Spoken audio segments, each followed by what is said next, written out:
नमस्कार बच्चों, आज हम पढ़ने वाले हैं अध्याय 4 द्विघात समीकरण के मोस्ट इम्पोर्टेंट प्रश्न। हमारा पहला प्रश्न है, द्विघात समीकरण का विविध कर ज्ञात कीजिए। हमको क्या ज्ञात करना है? हमको विविध कर ज्ञात करना है। ये रहा हमारा समीकरण 2x⁴ माइनस 4x प्लस 3 बराबर 0। चलिए इसको हल करते हैं, लेकिन हल करने से पहले हमें लिखना पड़ेगा इसका व्यापक रूप। व्यापक रूप क्या होता है? a(x⁴) plus bx plus c बराबर 0। ये रहा हमारा व्यापक रूप। अब हम सबसे पहले a, b और c का मान लिखेंगे। क्या लिखेंगे? a का मान और b का मान और c का मान। ये हमारा क्या है? व्यापक रूप। और इस समीकरण को मिलाना है। ए की जगह पर क्या लिखा हुआ है? 2, a बराबर 2, कोमा बी की जगह पर -4। हमको चिन्ह भी देखना है। -4 लिखा हुआ है बी की जगह पर, हम लिखेंगे -4। और सी की जगह पर +3, तो हम लिखेंगे 3, यहाँ पर कोमा लगाएंगे।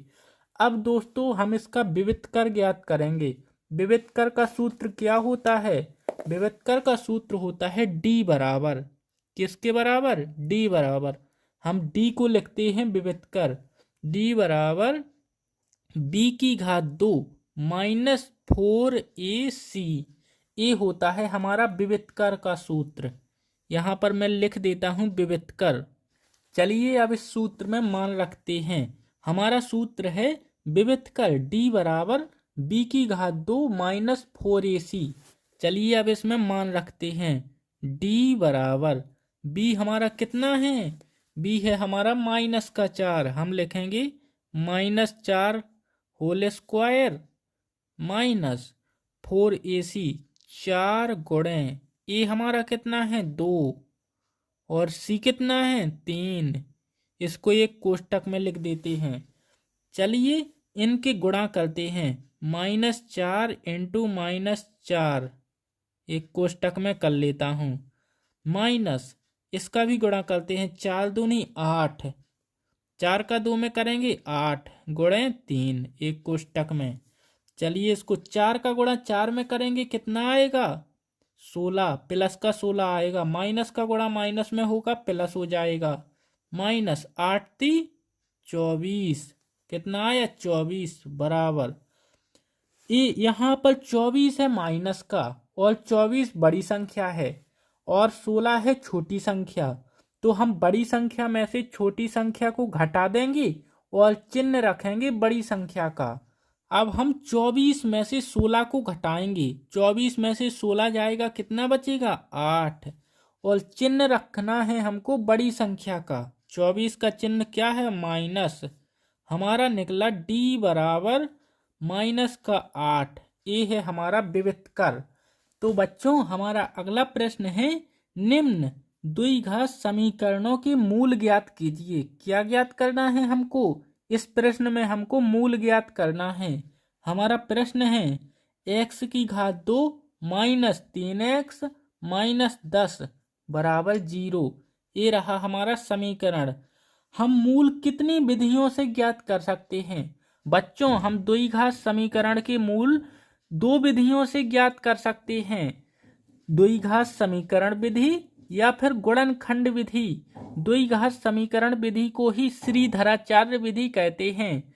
तो चलिए हम सबसे पहले श्रीधराचार्य विधि का यूज करते हैं और इस सवाल के मूल ज्ञात करते हैं। हमारी समीकरण का व्यापक रूप है a(x⁴ plus bx plus c बराबर 0।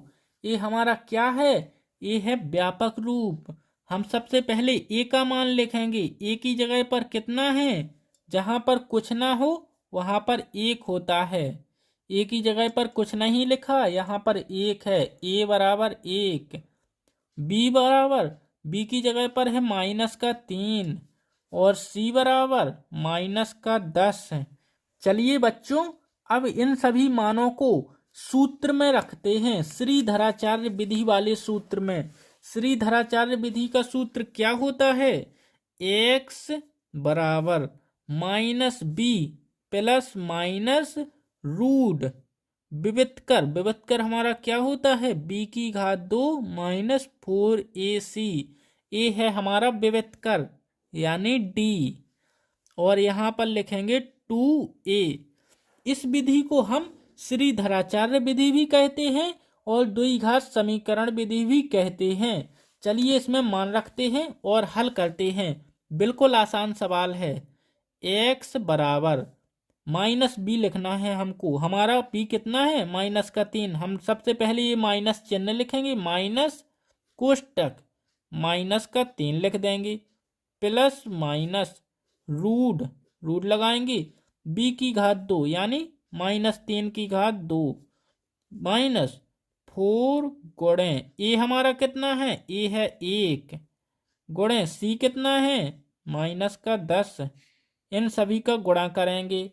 चलिए गुणा भी कर लेते हैं। बटे 2 का गुणा करना है ए से, ए यानी 1। ए की जगह पर कितना है? 1, बी -3, सी -10। चलिए इसको हल करते हैं, बिल्कुल आसान है। माइनस का गुणा अंदर होगा, प्लस का 3 हो जाएगा। क्या लिखेंगे? 3 प्लस माइनस।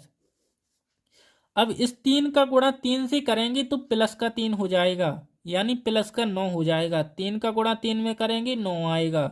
माइनस 4 का गुणा 10 में करेंगे 40, -40। इस प्रकार से लिखेंगे। बटा 2 का गुणा 1 में करेंगे कितना आएगा?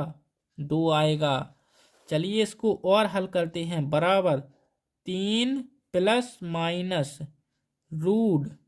बच्चों देखिए आप लोग यहाँ पर लिखेंगे 9, माइनस का गुणा माइनस से होगा, क्या हो जाएगा? प्लस 40 बटा 2। अब देखिए बच्चों कितना आसान सवाल। 3 प्लस माइनस रूट, यहाँ पर क्या होगा? 9 और 40 49 यानी 49 बटे 2। अब आप लोग देखिए अगर हम 49 का एलसीएम करेंगे तो क्या आएगा? अब आप लोग कहोगे एलसीएम कर रहे हैं सर, लेकिन आप लोगों को तो एलसीएम आता है। तो मैं उन बच्चों को सिखा रहा हूं जो इस वीडियो को पहली बार देख रहे हैं, जिन्होंने कुछ नहीं पढ़ा। उनके लिए मैं बता रहा हूं कि आप पहले एलसीएम कीजिए। जब आपका 2 जोड़ा बन चुका है तो एक बाहर निकलेगा। किस प्रकार से निकलेगा? 3 प्लस माइनस, यहाँ पर 49 की जगह हम क्या लिखेंगे? 7 गुणे 7 बटा 2 बराबर 3 प्लस माइनस, यहाँ पर 2 7 हैं, एक साथ बाहर लिखेंगे 7 बटा 2। इस प्रकार से आएगा हमारा x बराबर। किस प्रकार से? इस प्रकार से। चलिए अब इनके मान भी निकाल लेते हैं। मान किस प्रकार से निकालेंगे? हम यहीं पर निकाल देता हूं मैं मान। हम लिखेंगे एक बार प्लस चिन्ह लिखेंगे, यहाँ पर देखिए एक बार प्लस चिन्ह लिखेंगे, एक बार माइनस। x बराबर, एक बार प्लस लिखता हूं मैं, 3 प्लस 7 बटे 2 कोमा x बराबर यहाँ पर -3 माइनस 7 बटे 2। चलिए इसको हल कर देते हैं। किस प्रकार से हल कर देंगे? x बराबर, इन दोनों को जोड़ेंगे 10 बटा 2। x बराबर 2 का भाग 10 में लगाएंगे, कितनी बार जाएगा? 5। एक आया हमारा आंसर 5। इसको भी हल करते हैं। x बराबर 7 में से 3 जाएगा, माइनस का 4 बचेगा बटा 2। x बराबर 2 का भाग 4 में लगाएंगे, 2 बार जाएगा, माइनस का 2 आएगा। एक हमारा a है। ए रहे हमारे मूल, कौन कौन? -2 और 5। बच्चों ए रहा हमारा अगला सवाल। चलिए इस सवाल को गुणनखंड विधि से हल करते हैं। कौन सी विधि? गुणनखंड विधि। इस विधि को आप लोगों ने अध्याय 2 में भी सीखा था। किसमें? बहुपद वाले सवालों में। चलिए सबसे पहले इसका व्यापक रूप लिख लेते हैं। व्यापक रूप क्या होता है? ax की घात 2 प्लस bx प्लस सी बराबर 0। बहुपद में बराबर का चिन्ह नहीं होता और समीकरण में बराबर का चिन्ह होता है, बस इतना ही अंतर होता है। ये हमारा कौन सा बहुपद बनेगा? द्विघात बहुपद। और समीकरण द्विघात समीकरण। चलिए गुणनखंड विधि लगाते हैं। हम सबसे पहले ए और सी का गुणा करेंगे। क्या करेंगे? ए गुणे सी बराबर, ए हमारा कितना है? 2, ए की जगह पर 2 है, 2 गुणे सी कितना है? माइनस का 6 है, हम 6 लिखेंगे। 2 गुणे 6 करेंगे, 2 छक्का 12, ए गुणे सी हमारा आया 12। अब हम बी को इस प्रकार से तोड़ेंगे कि जोड़ने पर हमारा आए 1, बी बराबर कितना है? 1। तो जोड़ने पर आए 1 और गुणा करने पर आए 12।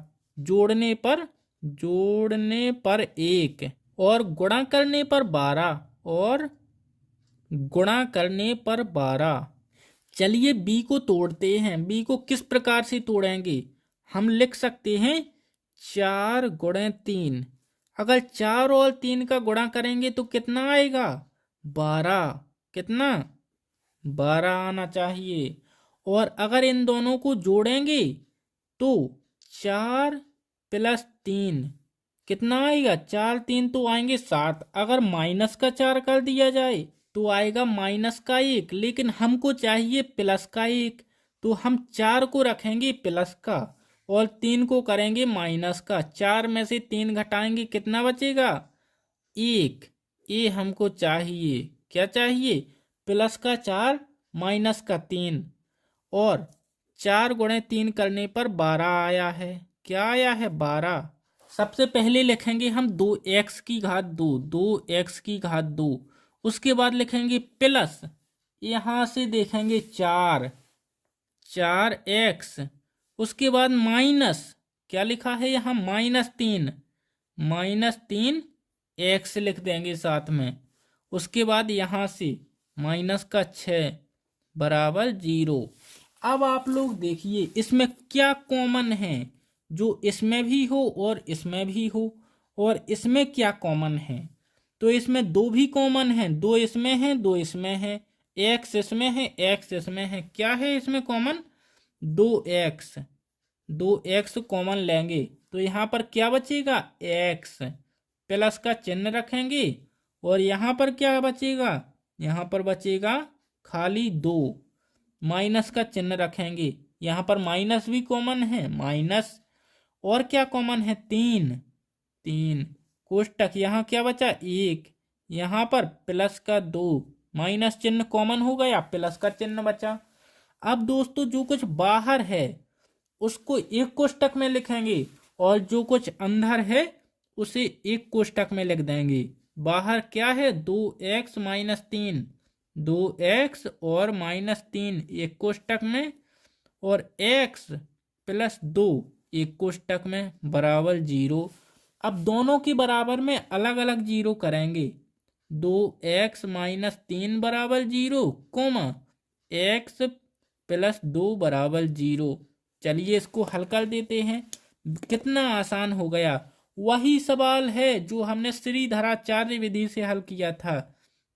2x बराबर -3 है, इस साइड आएगा, प्लस का 3 हो जाएगा। x बराबर 3/2। क्या निकला हमारा? 3/2। इसी प्रकार से इसको हल करेंगे। x बराबर प्लस का 2 है इस साइड, माइनस का 2। हमारे मूल निकल चुके हैं। एक मूल है हमारा -2 और दूसरा है 3/2। चलिए अगले सवाल को हल करते हैं गुणनखंड विधि से, ताकि आपको अच्छी तरह से समझ में आ जाए। बच्चों ये रहा हमारा अगला सवाल। इसको भी हम गुणनखंड विधि से हल करेंगे ताकि आपको ये विधि अच्छी तरह से समझ में आ जाए। अगर आपको ये विधि समझ में आ गई तो समझ लो सब कुछ समझ में आ गया। हम सबसे पहले इसका व्यापक रूप लिखेंगे। व्यापक रूप क्या होता है? ax की घात 2 प्लस bx प्लस c बराबर 0। ये है हमारा व्यापक रूप। अब हम a, b और c के मान लिखेंगे। a बराबर 6, b बराबर माइनस का 1, जहाँ पर कुछ ना हो वहाँ पर 1 होता है तो माइनस का 1, और c बराबर माइनस का 2 है, यहाँ पर c की जगह पर -2। ए बी सी के मान लिख दिए। अब हम a गुणे c करेंगे, a गुणे c यानी 6 गुणे माइनस का 2 बराबर 6 दूनी माइनस का 12 आया। बिल्कुल आसान सवाल है, ये तो पिछले सवाल जैसा है, कितना आसान है। अब हमको क्या करना है, b को इस प्रकार तोड़ना है। b हमारा कितना है, b बराबर -1 है। b को इस प्रकार से तोड़ना है कि जोड़ने पर -1 और गुणा करने पर -12 आना चाहिए, क्योंकि a और c का गुणा किया तो -12 आया, तो इसी के बराबर आना चाहिए, कितना, -12। चलिए इसको तोड़ते हैं। किस प्रकार से तोड़ेंगे, b बराबर 4 + 3, 4 और 3 को अगर हम जोड़ेंगे तो 7 होंगे। अगर -3 होगा तो 4 में से 3 घटेगा, 1 बचेगा। अगर -4 होगा तो 4 में से 3 घटाएंगे, कितना बचेगा, -1। ये हमारा निकल चुका है। हमको इस प्रकार से तोड़ना है कि जोड़ने पर -1 आना चाहिए और गुणा करने पर 12 माइनस का। चलिए इनके गुणा भी करते हैं। गुणा करते हैं, AC बराबर -4 गुणे 3 बराबर -12। हमारा गुणा भी आ चुका है और जोड़ भी आ चुका है। चलिए अब सवाल को बड़ी आसानी से हल कर देते हैं। किस प्रकार से करेंगे, हम सबसे पहले लिखेंगे 6x की घात 2, 6x की घात 2। अब हम कहाँ से देखेंगे, यहाँ से -4, -4 लिख देंगे, x लिख देंगे, +3 x लिख देंगे। अब हम यहाँ से देखेंगे -2 बराबर 0। चलिए इसको हल कर देते हैं, कितना आसान। इसमें कॉमन लेना है और इसमें कॉमन, क्या कॉमन है इसमें, इसमें है 2 है, इसमें भी 2 का भाग जाएगा, इसमें x है, इसमें x है, 2x कोष्टक। यहाँ पर क्या बचा, 2 का भाग देंगे 3 बचेगा, x का भाग x माइनस 2 का भाग अगर 4 में लगाएंगे तो 2 बचेगा, बस x भी बाहर निकल चुका है, प्लस इसमें क्या कॉमन है, जो जिसमें कुछ कॉमन ना हो उसमें एक कॉमन होता है, एक, कोष्टक लगाएंगे 3x -2 बराबर 0। चलिए इसको हल कर देते हैं बड़ी आसानी से। जो कुछ हमारा कोष्टक के बाहर है उसको एक कोष्टक में लिख देते हैं, 2x + 1 3x -2, इन दो कोष्टकों को एक कोष्टक में लिख दिया बराबर 0। अब दोनों के बराबर में अलग अलग 0 करेंगे। किस प्रकार से करेंगे, 2x + 1 बराबर 0, 3x -2 बराबर 0। कितना आसान है। अब आप लोग देखिए कितनी आसानी से उत्तर आता है हमारा। उत्तर तो आएगा बिल्कुल आसानी से। अब हम लिखेंगे 2x बराबर, प्लस का 1 है इस साइड जाएगा, माइनस का 1, x बराबर -1/2। पहला आया हमारा मूल, चलिए इसको निकालते हैं। 3x बराबर माइनस का 2 है इस साइड, प्लस का हो जाएगा, x बराबर 2/3। हमारे मूल निकल चुके हैं। और बच्चों ये मोस्ट इम्पोर्टेंट प्रश्न है, अगर आपको समझ में ना आया हो तो आप वीडियो को दोबारा देखिए। अगर आपको फिर भी समझ में ना आए तो कमेंट कीजिए, मैं आपको विस्तार से बताऊंगा। मैं आपको इस प्रकार से समझाऊंगा ताकि आपको सब कुछ समझ में आ जाए, क्योंकि इसी में से आपके 4 नंबर के प्रश्न आने हैं और 1 नंबर को ऑब्जेक्ट भी आएगा, या फिर 2 नंबर की ऑब्जेक्ट आएंगे, एक 4 नंबर का प्रश्न आएगा। तो आप लोग अब वीडियो को लाइक कीजिए और चैनल को सब्सक्राइब कीजिए। चलिए अब मिलते हैं नेक्स्ट वीडियो में।